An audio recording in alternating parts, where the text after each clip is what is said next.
Welcome back to Let's Read Darksiders, the Abomination Vault, by Ari Marmel. I'm BurningDogFace, and today we're going to be listening to Chapter 16.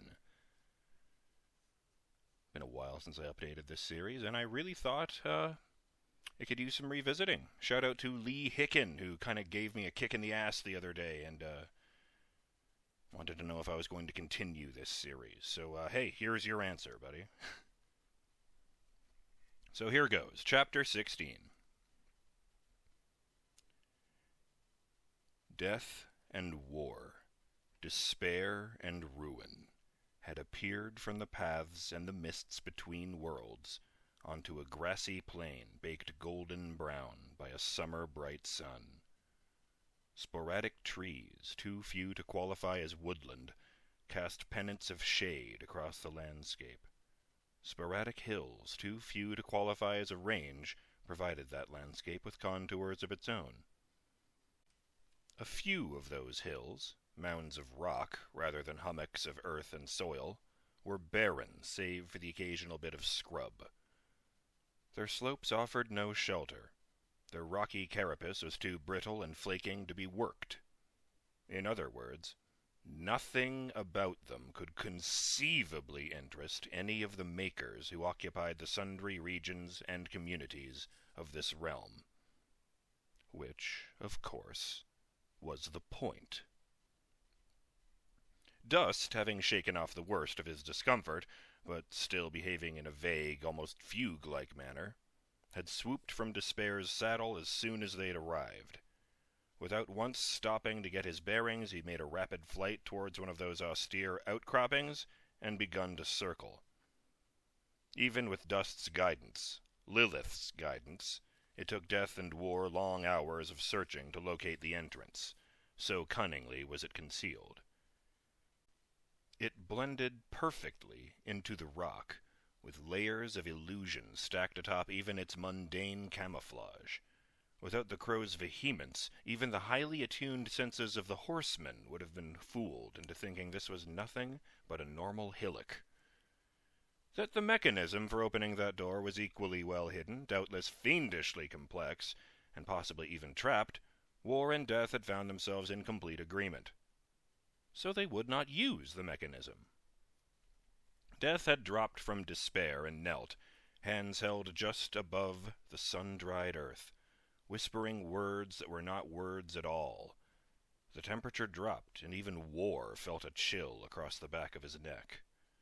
Bones burst from the soil at the horseman's bidding, but these were not the skeletal hands he had attempted to wield against Belisatra's constructs. They danced in a veritable cyclone, a sandstorm of jagged edges and heavy knobs. The noise as they whirled across the stone, blasting away layer after layer, was terrible, the lust-spawned bastard of the earthquake and the tempest. The riders could only hope that the thick stone itself would, at least for a time, prevent those within from detecting their arrival. The Bone Storm, however, exhausted Death's energies as few of his other necromancies did, and normally served to rend flesh rather than rock. After only a few moments, when the osseous deluge had blasted only part way through, the elder brother rose to his feet and dropped his arms to his sides. Instantly the cloud scattered, leaving few traces of itself behind. He stepped forward, placed an ear to the roughened stone, and rapped with a knuckle. Still fairly solid. If anyone was just on the other side, I'm sure they heard us coming. But should they be further within, we could still have the advantage of surprise.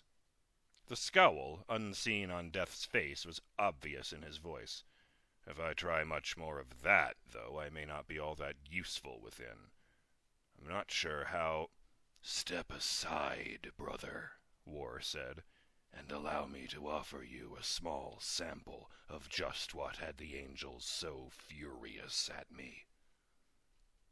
So Death had done, remounting Despair, calling to Dust, and waiting to see what his younger brother had in mind. It was impressive, to say the least. As in the White City, War wheeled his horse about and broke into a furious charge, He stood in the saddle, Chaos Eater thrust forward to become a devastating prow. The summer-dry grass ignited beneath Ruin's hooves, leaving twin tails of flame in his wake. Ruin leapt.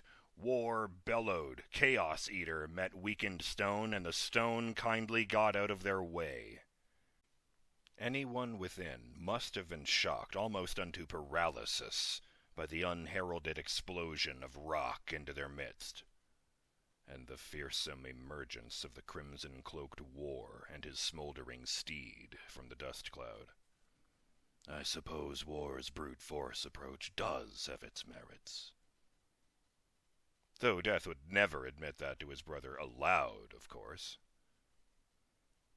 Several of the six-limbed stone constructs Death had battled on the fields of Kothysos lay crushed by the explosion of the hillside. A few twitched feebly, but none would ever again prove a threat. Whether they had come to investigate something they'd heard from further away, or whether they'd been positioned by the door and had simply proved too stupid to recognize the threat when they heard it, the horsemen neither knew nor cared. They rode over them, trampling the few that had survived, and shot along the passageway revealed by War's violent arrival. Ruin in the lead, Despair only paces behind, they filled the corridor with a fusillade of hooves. It wasn't long, that tunnel. It led not only onward, but slightly down, suggesting that the hollow hill served only as the uppermost portion of Lilith's hidden laboratory. Between the length of the hall and the speed of their supernatural steeds, Death and War had reached their destination before the rubble at the entrance had finished settling.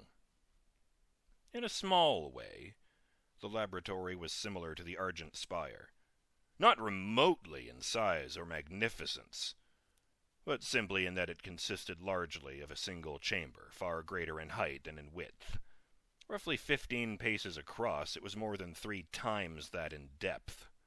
Balconies, bridges, and retractable gantries protruded from the walls at seemingly random heights, presumably so that whoever was working here could examine and manipulate their creations from every possible angle.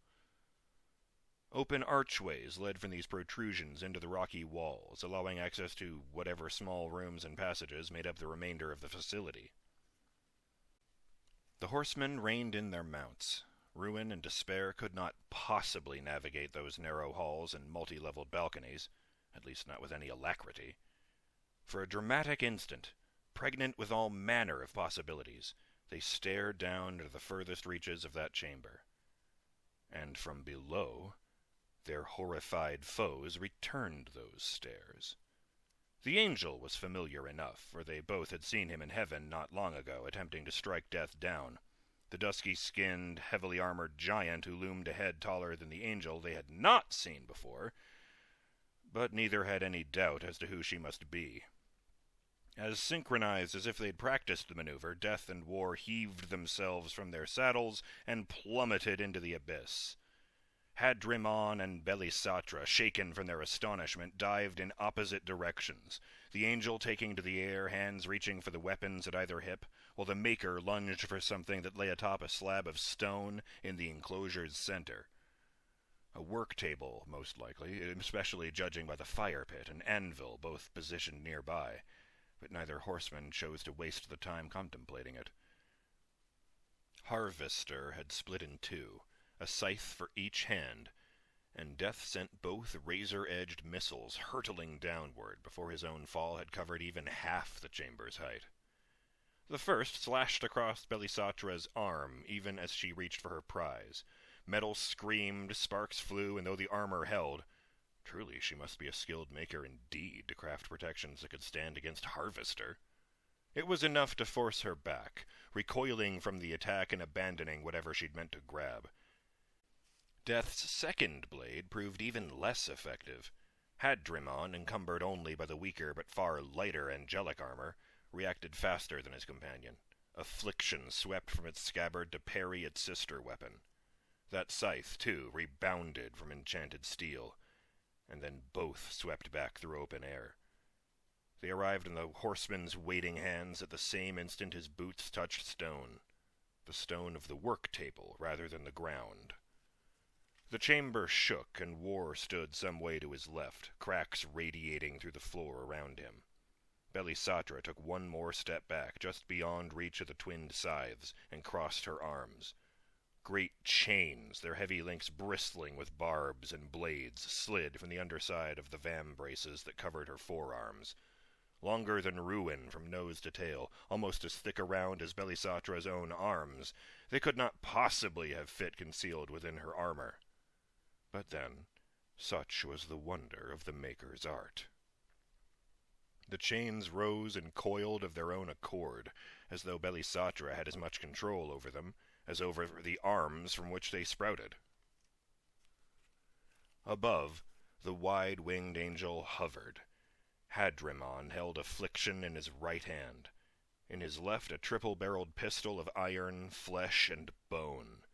Death, of course, knew the weapon at once, and his rage at those who would stir up the memories and sins of a dead race flared hotter than the fires of hell. Black mercy had not yet awoken. That much he could feel from clear across the chamber.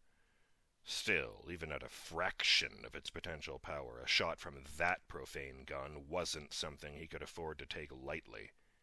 He hefted Harvester, which was once again a single scythe, and readied himself. Chaos Eater seemed almost to hum with impatience. The chains swayed like angry cobras. The bone-whittled hammers on Black Mercy clicked back, ready to fall. And that was when everything really went to hell. Or rather, the other way around. And that brings us to the end of Chapter 16. Seems like we've finally got our protagonists and antagonists in the same room together. I feel pretty strongly that they're not going to be talking out their differences this time, you guys. So tune in next time, when all of the above have to deal with, the dregs of the pit. I'm BurningDogFace, and I'll see you in the next episode of Let's Read Darksiders, The Abomination Vault by Ari Marmel. Till then, have yourselves a great day. Later.